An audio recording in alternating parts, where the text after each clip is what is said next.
दोस्तों आप सभी का स्टडी मीट ऑफिशियल के परिवार में आप सभी का स्वागत है। चलिए, इससे पहले के दो वीडियोज हमने प्रॉफिट और लॉस के आपको बता चुके हैं। अगर आप नहीं देखे हैं तो डिस्क्रिप्शन में लिंक दिया हुआ है, जाकर के आप देख सकते हैं। दोस्तों हमने इसमें आपको बेसिक चीज़ बताई और उससे संबंधित कुछ सवाल थे। फार्मूले का आधारित भी हमने आपको बताया और हम बिना फार्मूला के कैसे बना सकते हैं ये भी हमने आपको बताया, है ना। बहुत ही बढ़िया ढंग से बताया है ना। सवाल को मोड़ परोस करके, है ना, कीमा तीमा सब बना करके हमने आपके सामने रख दिया। अब जरूरत क्या है कि अब आप उसको देखिए और उसका आनंद लीजिए, है ना। तो चलिए आज की क्वेश्चंस देखते हैं कि आज के क्वेश्चंस किस प्रकार, उसी चीज़ को थोड़ा सा आगे बढ़ाए हैं हम और अब आपको दिखाते हैं कि अगर इस टाइप के क्वेश्चन आए तो कैसे बनाएंगे, टैकल कैसे करेंगे इस टाइप के क्वेश्चन को, है ना। दोस्तों ये देखिए, प्रॉफिट लॉस ऐसा हम बता रहे हैं कि जो 5th क्लास में पढ़ रहा है वो भी बना सकता है और जो इंटर पास कर लिया है या जो जनरल कंपटीशन की तैयारी कर रहे हैं वो भी बना सकता है।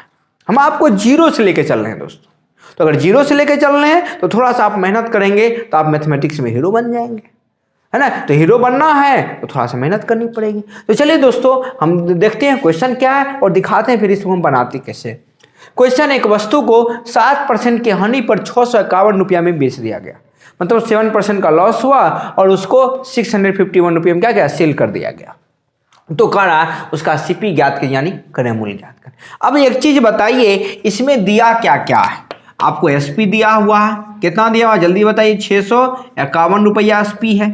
और उसके बाद कह रहा है हानि दिया हुआ है, यानी हानि प्रतिशत दिया हुआ है, कितना दिया हुआ है दोस्तों, 7%। तो अगर ये हानि प्रतिशत दिया है 7% और आपसे क्या पूछ रहा है, आपसे पूछ रहा है सीपी क्या होगा। तो पहले फार्मूला बेसिस, सब फार्मूला क्या बताए थे सीपी का, जल्दी से बताइए। कल अगर यहाँ कम है तो यानी एसपी आएगा यहाँ, तो यहाँ इसका मतलब ज़्यादा है तो ऊपर क्या होगा, कम होगा कि नहीं होगा। अब कम ऊपर दे नीचे ज़्यादा देंगे तो यानी क्या हुआ, 100 हानि है तो क्या करेंगे, माइनस कर देंगे। तो एसपी कितना दिया है दोस्तों, 651 गुने 100 बटे में 93। अब इसको काटिए दोस्तों, 7 या 21, 9 से 63 2 65, यानी 700 रुपया क्या हो गया इसका सीपी हो गया। अब इसी चीज को हम आपको दिखाते हैं, अगर हमारे पास फार्मूला नहीं रहे या हमें याद ना रहे तब कैसे सॉल्व करते हैं। तो बताइए, अगर 7% का मतलब क्या हुआ, 7/100, मतलब क्या हुआ कि आपने किसी वस्तु को 100 रुपया में खरीदा, यानी कितने में खरीदा, 100 रुपया में, उसमें 7 रुपया को क्या हो गई, हानि हो गई, तो आप कितना में बेचिएगा। अगर 100 रुपया में 7 रुपया हानि हुई तो आप कितना में बेचिएगा, 93 रुपया, यही नहीं बेचिएगा। तो ये हमारा हो गया सीपी और ये हमारा हो गया एसपी। अब क्वेश्चन कह रहा है कि एसपी कितना, 651 रुपया, यानी 93 किसके बराबर हो जाएगा, 651, कितना से गुना करेंगे बताइए, 7 से, तो यहाँ भी कितना से गुना करेंगे, 7 से, यानी कितना हो गया, 700 रुपया हो गया। अब देखिए, ना आपको फार्मूला का जरूरत है ना किसी ट्रिक का, बस एक ही मेथड से हमको सीखना जो हमने आपको परसेंटेज में बताया और यहाँ भी बता रहे, है ना। किसी चीज़ की जरूरत नहीं है, बस थोड़ी सी आप मेहनत करेंगे तो आप इसको सीख जाएंगे। फार्मूला अगर याद करना, फार्मूला याद, जो भी आपको तरीका पसंद है वो यूज कीजिए दोस्तों। चलिए दोस्तों अगले क्वेश्चन की बोलते हैं। अगला क्वेश्चन किस टाइप का ला रहे हैं, और देखिए बहुत इंपॉर्टेंट टाइप ला रहे हैं, जाइएगा मत, अभी रुकिए, अभी तो बहुत इंपॉर्टेंट क्वेश्चन आना बाकी है दोस्तों। तो चलिए अगले क्वेश्चन देखते हैं। तो चलिए दोस्तों अगले क्वेश्चन के बढ़ते, अगला क्वेश्चन इससे भी ज्यादा इंपॉर्टेंट है। क्वेश्चन क्या है, क्वेश्चन है कि कोई रेडियो 15% के लाभ पर 851 में बिकता है, मतलब 15% लाभ पर 851 हम क्या किए, बेच दिए। यदि वह 888 रुपया में बिकता तो कितना % का लाभ होता। मतलब अगर हम 851 में बेच रहे हैं तो 15% का लाभ हो रहा है, अगर उसी वस्तु को 888 में बेचते तो कितना % का लाभ होता। तो अब ये कैसे बनेगा, कैसे बनाएंगे, दिमाग लगाइए। अगर 851 में बेचे तो 15% का लाभ हुआ, तो 888 में बेचते तो कितना % का लाभ होता। तो इसमें क्या मिसिंग है, मिसिंग है सीपी। क्या मिसिंग है दोस्तों, सीपी। तो अब आप सीपी निकाल लीजिए, चाहे फार्मूला से निकालिए चाहे किसी से निकालिए, कोई फर्क नहीं पड़ता दोस्तों। तो चलिए विदाउट फार्मूला हम आपको दिखाते हैं, है ना। तो सीपी कैसे निकालेंगे दोस्तों, 15% का लाभ हुआ तो 15% बराबर हम क्या लिखेंगे, 3/20, यानी 20 वाली वस्तु को कितना में बेचा गया, 23 में, क्योंकि 20 में 3 रुपया का क्या हुआ, उसे लाभ हुआ, तो 20 वाली वस्तु कितना बेचा गया, 23 में। अब ये कह रहा है कि ये एसपी हो गया और ये क्या हो गया, सीपी। तो अब बेच कितना में रहे हैं 851, इतना में नहीं बेच रहे हैं दोस्तों। अब इसमें इसको भागा दीजिए, है ना, इसमें कितना से गुना करेंगे तो 23 तिया कितना हो गया 69, यानी 16 बच गया, 61 हुआ, 7 तिया के 7 दूनी 14 2 16, यानी इसमें 37 से गुना करेंगे तो कितना हो जाएगा 851। तो इसमें भी 37 से गुना कीजिए, 37 दूनी 7 दूनी 14, 3 दूनी 6 1 7, यानी 740 रुपया क्या हो गया उसका सीपी हो गया। अब आपको पता है 740 रुपया सीपी हो गया, और नया एसपी क्या कह रहा है कि हम इसको कितना बेचेंगे 888 में, तो कितना परसेंट का लाभ होगा। तो लाभ परसेंट निकालने के लिए आपको क्या पता होना चाहिए, कितना रुपया लाभ हुआ ये बताइए। 740 में खरीदे, 888 में बेचे, तो बताइए कितना का लाभ हुआ 148 रुपये का हुआ कि नहीं हुआ। 888 में 740 को घटाएंगे तो कितना होगा 148 रुपया होगा। तो लाभ परसेंट निकालने के लिए क्या करेंगे, लाभ परसेंट निकालने के लिए तो लाभ कितना हुआ है 148 रुपया, यही नहीं हुआ है। बटे में सीपी क्या है 740 गुने 100, सुना सुना चला गया, 74 दूनी 148, 10 दूनी यानी 20% का क्या हुआ लाभ।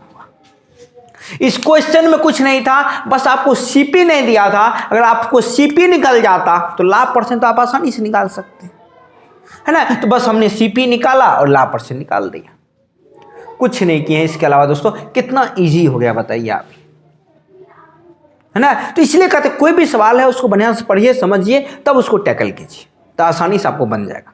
तो चलिए दोस्तों एक और क्वेश्चन देखते हैं और देखते हैं वो किस टाइप का क्वेश्चन है। दोस्तों अभी जो आपने 2 क्वेश्चन देखा, तीसरा क्वेश्चन उससे भी ज़्यादा इंपॉर्टेंट है। चलिए देखते हैं क्या इंपॉर्टेंट है उसमें, हम यह आपको दिखा रहे हैं। क्वेश्चन है कि कुछ नारंगी 1 रुपये में 8 के भाव से खरीद के 10 के भाव से बेच देंगे। मतलब क्या हुआ कि 1 रुपया में हम 8 को खरीदे और 1 रुपया में हम 10 को बेच दिए। तब 8 को खरीदिएगा 10 को बेचिएगा तो घटेगा, तो कोई भी जानता है ना। तो कहा कि हानि प्रतिशत बताइए। अब सिंपल सी बात है कि अगर 1 रुपया में हम 8 को क्या हुए खरीदे और 1 रुपया में हमने 10 को क्या किया बेच दिया, तो यानी हमारा ये क्या हो गया सीपी और ये क्या हो गया एसपी। अब एक चीज बताइए कि अगर हानि निकालनी है तो हमको क्रय मूल्य और एसपी यानी विक्रय मूल्य दोनों पता होना चाहिए। तो यहाँ भी क्रय मूल्य एक के है, यहाँ भी विक्रय मूल्य क्या है एक के है। तो अब ये दोनों तो सेम नहीं हो सकता, तो सेम क्या होगा, तो इसको सेम कर लीजिए कि कितना नारंगी आपने कितना रुपया में खरीदा और कितना नारंगी आपने कितना रुपया में बेचा। तो इसको सेम करने के लिए दोस्तों इसमें क्या करेंगे 5 से गुना कर देंगे और इसमें 4 से, क्योंकि 8 पंचे 40, 10 चौके 40। अगर नहीं आपको समझ में आए तो इस संख्या को इसमें गुना कर दीजिए, इस संख्या को इसमें गुना कर दीजिए, तो भी कोई दिक्कत नहीं। अब इसमें गुना किए तो इसका मतलब हुआ कि इसमें भी गुना किए तो मतलब 5 रुपया और 40 को, ये हो गया सीपी। और इसमें क्या हुआ 10 चौके 40 को और 4 रुपया, है ना। मतलब क्या हुआ कि 40 को नारंगी 5 रुपया में खरीदे और 40 को नारंगी 4 रुपया में बेच दिए। तो बताइए 5 रुपया में खरीदे थे 4 रुपया में बेच दिए तो क्या हुआ घटे न हुआ। तो घाटा कितना रुपया का हुआ 1 रुपया का। किसमें घाटा हुआ 5 रुपया में गुने 100, 20 पंचे 100 यानी कितना हो गया 20% हमको घाटा हुआ। यहां भी वही फंडा है दोस्तों जो परसेंटेज बताए थे, ऊपर कम तो नीचे ज्यादा। ये दोनों में ज्यादा क्या है 5 है, तो 5 से काट दे 20 50 कुछ है। अब इसको क्या कीजिएगा तो एक नारंगी का दाम निकालिएगा क्रय मूल्य, एक नारंगी का विक्रय मूल्य निकालिएगा, तब घटाइएगा हानि निकलेगा, तब हानि प्रतिशत निकाल काहे उतना करने जाएंगे। जब हमको आसानी से हलवा पूरी मिलेगा तो हम कहाँ जाएंगे तकलीफ करने। चलिए दोस्तों बहुत ही इंपॉर्टेंट क्वेश्चन है, इस क्वेश्चन को जाना बहुत जरूरी। क्वेश्चन क्या है, एक फल विक्रेता ने 60 संतरे 10 रुपये में 12 के भाव से खरीदा। मतलब क्या हुआ कि 60 को संतरा खरीदा लेकिन 10 रुपये में 12 की भाव से, यानी 12 को जो ये संतरा है वह किसके भाव से खरीदा 10 रुपये की भाव से खरीदा। मतलब 12 को संतरा का दाम कितना हो गया 10 रुपया। अब कह रहा है ये हमारा क्या हो गया सीपी। अब कह रहा है उन्हें 12 रुपये में 10 की भाव से बेच दिया, मतलब 10 गो संतरा जो है वह 12 रुपये की दर से बेच दिया। तो कह रहा उसे कितना प्रतिशत लाभ हुआ या हानि हुई। अब एक चीज बताइए कि 12 गो संतरा अगर 10 रुपए की भाव से बेचा तो इसका मतलब क्या हुआ, टोटल जो उन्होंने बेचा, टोटल कितना उन्होंने संतरा खरीदा था, 60 गो। तो अगर 12 गो का दाम 10 रुपया है तो 60 गो संतरा का दाम कितना होगा, जल्दी से बताइए। 12 पंचे 60, 10 पचे 50 रुपया, यानी हमको सीपी क्या हो गया, निकल गया, है ना। सीपी कितना निकल गया, 50 रुपया। अरे 12 को संतरा 10 रुपया में खरीदा तो 60 को संतरा 50 रुपया में खरीदेगा। अब कह रहा है कि 10 को संतरा का दाम 12 रुपया है, तो बताइए 60 को संतरा का दाम कितना होगा। 10 छक्के 60, 12 छक्के 72 रुपया। ये हमारा क्या हो गया, एसपी। अब बताइए 50 रुपया में खरीदे, है ना, और 72 रुपया में बेचे तो लाभ हुआ कि हानि, तो लाभ। कितने का लाभ हुआ, 22 रुपये का। किसमें, 50 में, अगुने 150 दूनी 122 दूनी 44% का क्या हुआ, उसे लाभ हुआ। तो क्वेश्चन वही था, बस थोड़ा सा दिमाग लगाना था, क्योंकि इसमें आपको फिक्स कर दिया 60 को संतरा है, उसे फिक्स नहीं किया था। दोनों में यही अंतर दोस्तों, है ना। इस टाइप का कोई भी सवाल आए तो आप आसानी से बना सकते हैं। अब दोस्तों कल क्या मिलेगा आपको इसके वीडियो में, कल के वीडियो में क्या मिलने वाला है आपको, लाभ और हानि की जो सबसे महत्वपूर्ण क्वेश्चन है, क्वेश्चन क्या, डिस्काउंट। यानी जब डिस्काउंट देंगे तब क्या होगा, या मान लीजिए कि 2 गो घोड़ा खरीदे, एगो को 10% लाभ पर, एगो को 10% हानि पर बेच दिए, तब क्या होगा। तो इसका तो आप फार्मूला याद किया, हम बताएंगे बिना फार्मूला कैसे बनाते हैं। अगर अलग अलग दाम पर बेचता तब क्या करते आप। इस टाइप के जो क्वेश्चन है, जो आप अक्सर फंसते हैं, कभी कभी आंसर आता है, कभी कभी नहीं आता है, तो उसको हम बताएंगे कि कैसे बनाते हैं बिना फार्मूला, है ना दोस्तों। देखिए बिना कोई फार्मूला की जरूरत ही नहीं है, कौन बड़ा फार्मूला की जरूरत है, हम क्या फार्मूला यूज करें, कुछ नहीं कर रहे हैं। जो लॉजिक है, लॉजिक इस्तेमाल कर रहे हैं, है ना दोस्तों। तो जिनकी 26 तारीख को दुर्गा की एग्जाम है दोस्तों, वो तैयार हो जाइए और मेहनत लगिए, 4 दिन 3 दिन मेहनत कीजिए, रिजल्ट पक्का है दोस्तों।